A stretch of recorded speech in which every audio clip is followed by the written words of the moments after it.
ជី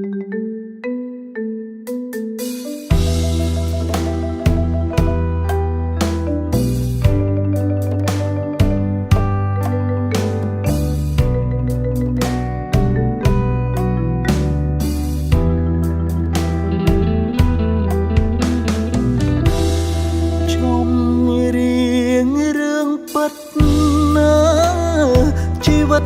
ណាកម្មករអ្នករងចាំ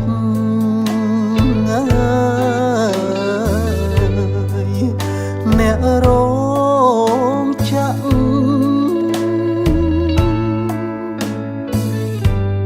ព្រោះតែប្រាក់ខែញើសហោស្រស់ស្រាក់ដើម្បីគ្រួសារបានថ្កើនថ្កានណា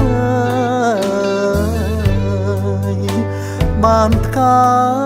នថ្កា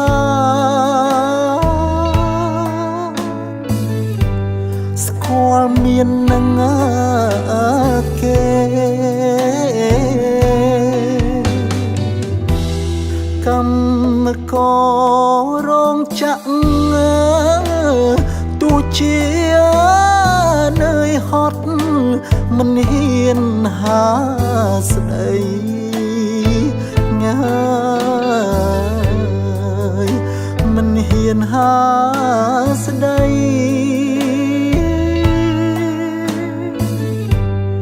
ប្រាប់ឲ្យគេដឹង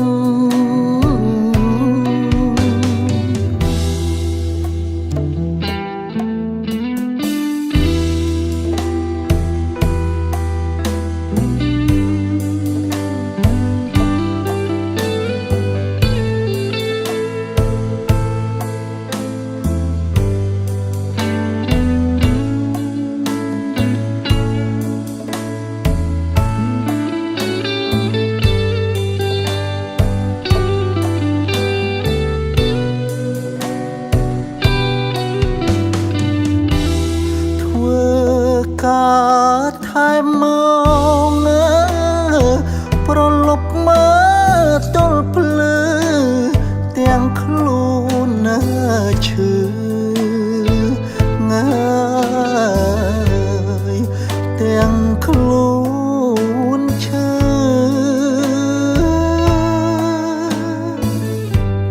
គ្មានអ្នកណាដឹងរាងកាយទ្រុឌទ្រមហូបមិនណាគ្រប់គ្រាន់ខ្វះចំណៃងាយខ្វះចំណៃ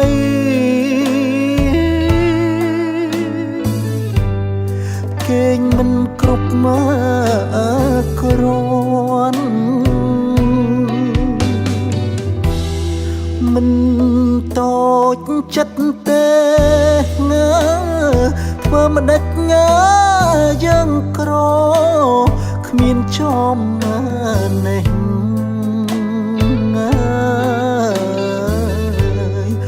មានតែកំឡាំង